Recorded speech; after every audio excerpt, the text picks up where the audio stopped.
Welcome to the Leaders in Payments podcast, where we talk to C-level leaders from across the payments landscape. We'll be discussing the products and services that impact the payment space today, as well as trends and predictions for the future of payments. We will also hear stories from our guests about their journeys to the top.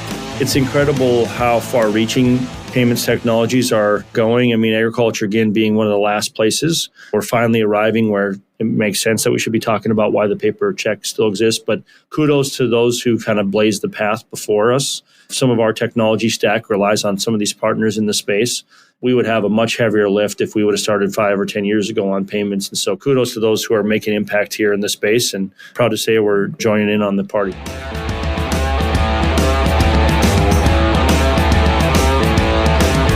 That was Jake Joraanstad, the CEO and co-founder of Bushel, and he is my special guest on this episode 281 of the Leaders in Payments podcast, and I'm your host, Greg Myers. Bushel provides digital tools that helps drive productivity and profitability in the agricultural industry. Jake and I talk about Bushel, how and why Jake and his co-founder started the company, what makes it unique, and the importance and challenges of removing paper, specifically the check from this industry that is often lagging when it comes to technology adoption. We've got a great episode ahead, so let's get started.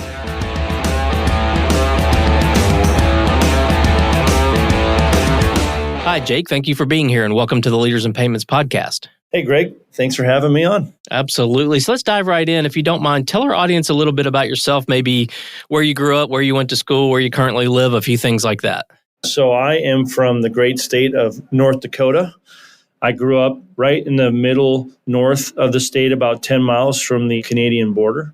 Rural North Dakota town, a couple thousand people, came to the big city of Fargo, North Dakota for school. Computer engineering background, took me 4.5 years and a 2.7 GPA overall to get through, but I did it. And in the middle of that, started building software and have been in the software space ever since, and have built this company with my co-founder, Ryan. Well, let's talk about the company Bushel. So what does Bushel do? We are a software company, but our focus is agriculture. And in particular, think about the larger scale crops that we grow here in the United States and in Canada, corn and soybeans, the farmers that work in those, what we call row crops in grain.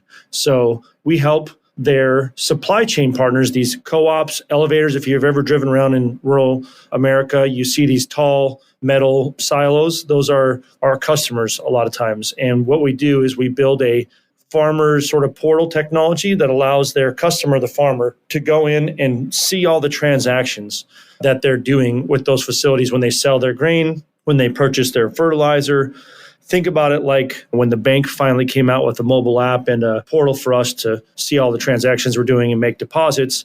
That's the same thing, except apply it to agriculture. And so we have just over 70,000 farms in the U.S. using that tool set, and U.S. and Canada both. And before the tools that we provided and some of these capabilities that we built for the industry, there was a lot of paper-based transactions. So paper receipts whenever they made a delivery with their truck and dropped off their grain they sold, which happens many, many times a year, to paper contract in the mail to agree to even still today, something like 85-90% of those payments to the farmer are going out on paper check. And so we've taken on the initiative to change all that and make that all part of the digital infrastructure. So was the goal when you set out to, was it more payments focused, or was it more building the software and payments got added to it? So it was really not a payments business in our initial goal. Really, the challenge was more fundamental than that, just removing these paper transactions and making them more efficient. Let's say a farmer grows corn in Iowa. They do a lot of deliveries a year of their corn, many, many truckloads, call it tens or potentially 100 truckloads a year, depending on how big their farm is. And they basically had to keep track of that with some paper-based receipts. They'd write it down maybe on a spreadsheet. They'd have to try to calculate how much money they are making or losing throughout the year based on the markets, which are always moving. And there wasn't a lot of tools to do that well. And the big part of the problem was the facility that they sell to, this what we call the co-op or the grain company or the retailer that services the farmer and lets them sell their grain in there, didn't have these capabilities either. And they're not, a lot of them aren't big enough by themselves to build these technologies. They don't have big technology teams. And so we saw it as an opportunity for a SaaS offering that could scale across the industry. And of course, there's all kinds of challenges. You're doing complicated integrations with different facilities. You're trying to figure out what software they need to integrate with to make your tools work. And so that's where we're coming from. And it just so happens that as we made our path down this sort of digitization efforts, payments are one of the last places that's still significant paper with the paper check today. So that's how we landed there. And how long have you been in business? We launched Bushel in 2017 as a product and raised some capital. And prior to that, our business was really software consulting since 2011. So we've got a lot of experience, but the Bushel product and software launched in 2017. How did the pandemic affect your business, good or bad, or didn't? It was really scary to start. Some of our more project-based work dropped like a rock. We had probably work that would have taken 20 or 30 people just went to zero in, call it April that year, as companies were reacting and trying to figure out what they're going to do. Of course, eventually, if you stick it out, the business comes back. But there were some hairy things. Our customers, the grain elevator is in a small local town. Maybe they've got 100 people or maybe 1,500 people in the town, and they've never had to work remote in their life. There's never been a requirement to ever not be able to be in the office. They might only live a few blocks from there. And so this was a real test of the technologies, how we were doing things in a way in agriculture that had never presented itself before. And a lot of agriculture is a very physical thing, and relationships are important. And so the industry had to evolve quickly. And so I think the net of it is that our customers and our companies that we work with in ag realize they need to accelerate some of these initiatives around technology. And I'm asking this question, but I don't know if you have. I assume you have some type of competition, but what would you say differentiates you from your competitors out there? Our approach was kind of unique and first to market back in 2017. Since then, there's been a few sort of business model copycats or fast followers, you might call them. Our approach has been pretty heavy initially on the grain industry, so very focused on being the best that we can be in enabling these farmers who grow these crops. As we've evolved over time, our tools have to become more commercial, capable, and easier to use. But I would say one of our biggest differentiations has been that we haven't just built technology that can do functions, but that have gotten real and significant adoption and made meaningful impact for our customers. We have over 40%, 50% adoption by the farmer user that does business with these companies of these tools, which is significant. Before this, I think 10% was a hope and a dream for a lot of technologies to be adopted in the space. And we've continued to show that every time we brought out a new capability or a new feature, that the adoption can happen and the farmer views these tools as helpful for their business. And so that's been a big differentiator for us. How important is the mobile aspect to what you do versus sort of like you said, most of these people were used to being in an office at a facility, but it sounds like you have a mobile app as well. How has that adoption gone? Actually, our go-to-market was mobile first and still is really today. Back in 2017, that was a little bit unheard of because you had this pushback, my farmer doesn't have a cell phone or my farmer doesn't use a smartphone. That was never really true, but the perception was that these farmers weren't ready for these tools. But in reality, the farmer is one of the most sort of mobile-centric people out there doing work because they're always in the truck, in the combine, in the tractor, going to town. They don't sit in front of the desk very often. And so our go-to-market was a native, good experience on iOS and Android in the early days. And that's really been a big differentiator for us at the beginning. But of course, everybody has to do that today. But that was one of our go-to-market differentiators, was the ability to deliver a really nice mobile experience for the farmer anywhere that they were.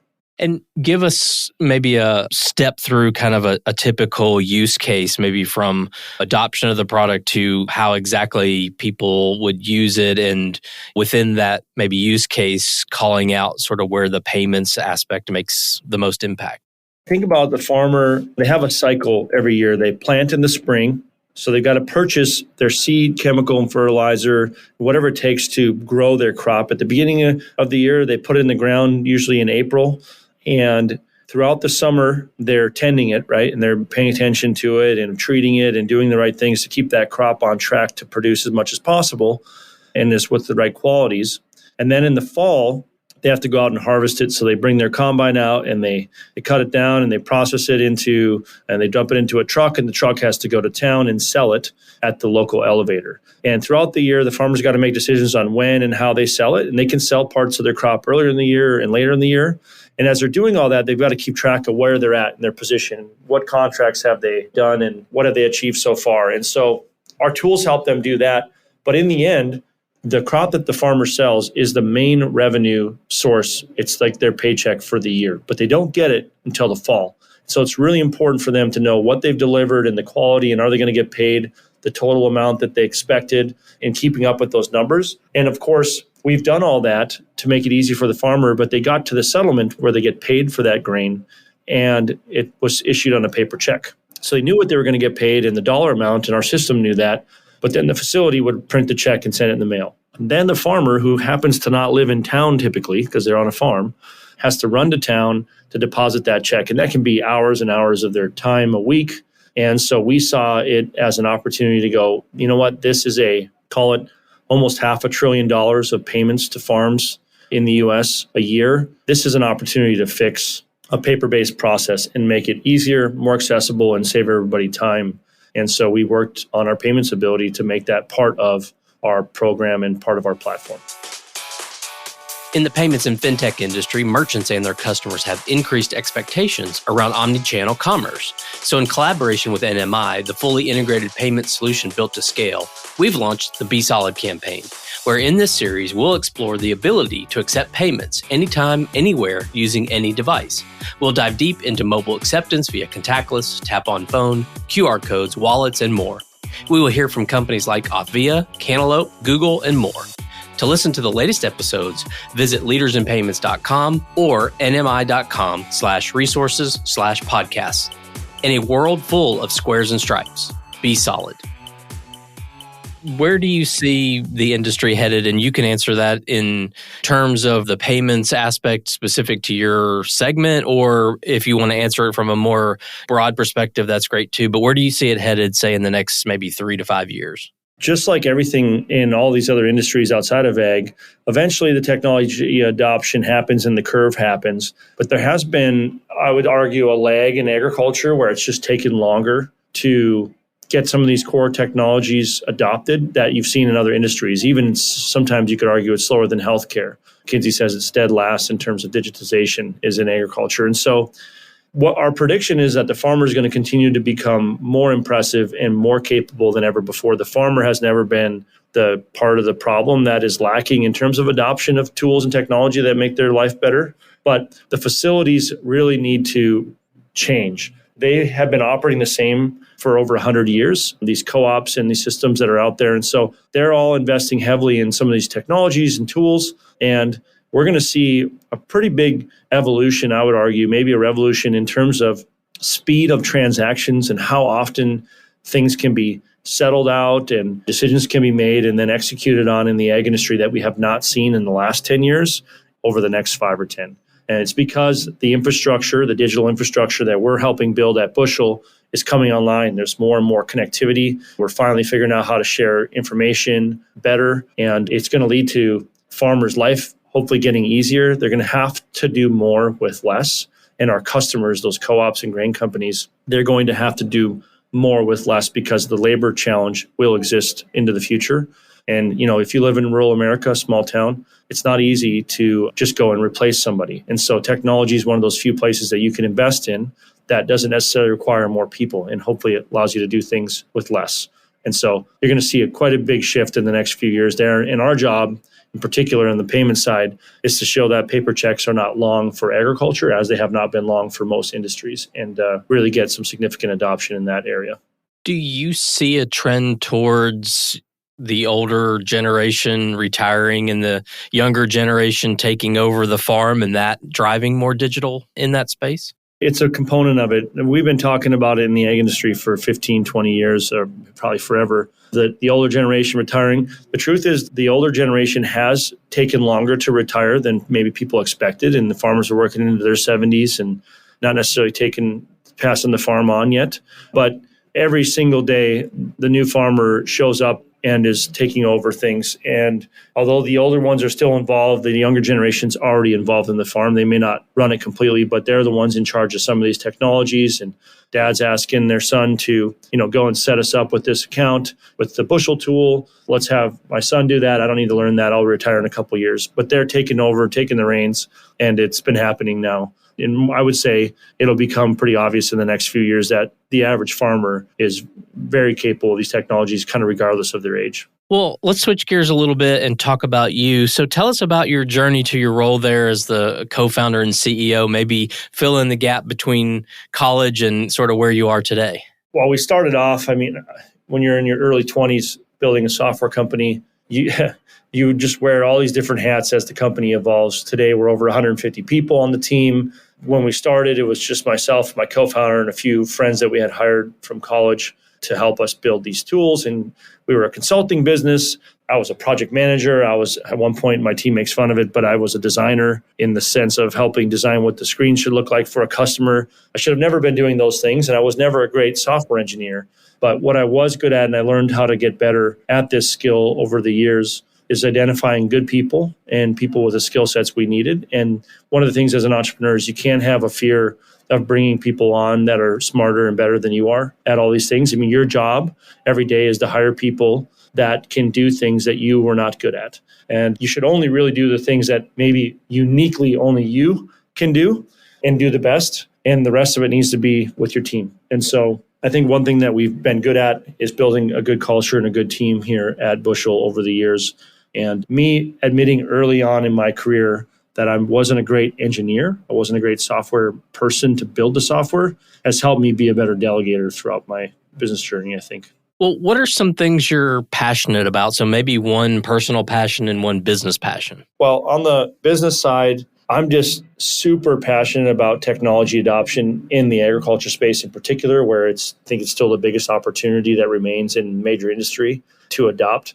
And so as an early adopter of technology myself, I could see why the smartphone was going to change the way we did business and how we interacted. I could see right now you're looking at AI, potentially probably the most important technology in the 21st century. And this is going to disrupt a lot of things, but it's also going to make us better at a lot of things. And so I'm pretty passionate about helping our customers understand how these changes in technology can make them better. And they don't, not to be scared, but to embrace these technologies. You cannot avoid or moderate or run from technology and change. That's just inevitable. And so how do you embrace it is something I'm pretty passionate about championing in our industry.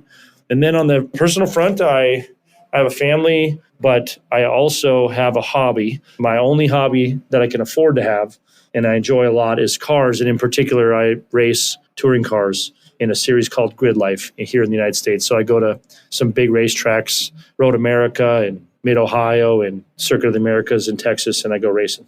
So fill us in on what kind of cars. For us that don't know, tell us what that means. So if you pull up the TV, you probably have seen NASCAR. You might be a fan of F1 now after Netflix brought that series out. It looks a lot more like F1, but really slow compared to an F1 car. We're running cars that you could buy from a Honda Civic to an older Corvette. I run a Honda S2000. It's a sports car from Honda, rear-wheel drive. And we're on these big tracks. So they're asphalt, not dirt. And we run 40 to 50 cars in a race. They throw the green flag. We race 4 times a weekend for 20 minutes apiece. And every single car on the track in my group called Grid Life Touring Cup is all racing for first place. We're all the same class. And so we're pretty equal in terms of the car. And so the driver is the big differentiator. And if you're wondering, I have never won yet in all 5 years of me attempting. So we're still working on getting better. Well, that's why you keep going back, right? Yeah. Yeah. Part of it's the challenge is, I think I enjoy competition a lot. I wouldn't be in business probably if I didn't like this. And so, yeah, that's a big motivator. If I can't be the best at it right away, that's a motivation. But if I feel like I'm always improving, then it's something I want to stick to. And this is something that I've just really enjoyed. And we do it under the banner of a company or a racing team we call Myriad Motorsports, MYRIAD, Myriad Motorsports. So one business question I wanted to go back to and kind of mentioned it when you were talking about your passion on the business side. And you did this early in your career, right? The consulting stuff. Is it fair to say that your sales are really consultative sales. Like you're probably, and correct me if I'm wrong, you're not out there running banner ads on Facebook and signing up farmers. You're doing consultative selling. Is that fair? Spot on. Consultative selling, and really it's a B2B sale. Even the farmer's a business, but we don't necessarily sell most of our tools to the farmer. We sell it to their co-op or their facility they work with, their agribusiness. So it's a consultative. A lot of times there's an in-person meeting along the way to build buy-in from the leadership team. It's an annual or multi-year commitment. These aren't small dollars, right? SaaS contracts are tens of thousands, hundreds of thousands, or even millions of dollars a year. And so it's a consultative sale. It's a value-based proposition. How can we create value for your business? And here's the technology we're going to put in to do it. And one final question. So having been in payments myself for quite a while now, kind of fell into the space, didn't really go after and look at payments, I'm going to build a career there. But I think that sort of changed, right? I think the kids these days coming out of college or university see payments and fintech, and a lot of this financial services stuff is kind of a hot, sexy industry to go into. So what advice would you give someone, say they come to you looking for a job, or they're looking to build a career in payments? What would you tell them they need to do to be successful? Well, I think one of the big problems in the payment space right now is picking a company to initially spend your time with. That's pretty important because in reality, there's a lot of solutions looking for a problem in the payments world. And so really do your vetting on, is this really a problem that needs to be solved? Is it a meaningful problem that is worth solving? And then do you trust and want to be working with the types of people you meet along the way? There's a lot of buzz and there's a lot of craziness about this space, but you got to be working on problems that matter. And if you ever need a book recommendation, Bold, B-O-L-D, by Peter Diamandis is a great one to think about. Like, what projects could you work on that make a meaningful impact in the world? And payments is a big part of our life, right? The money movement in the world of money is important, but that doesn't mean every little problem and every little small detail in the stack is worth really building on. And so think hard about who you're going to jump in with and where you're going to spend the majority of your life you spend working, where you're going to spend that at. And I think it's important to think about doing it in a meaningful place.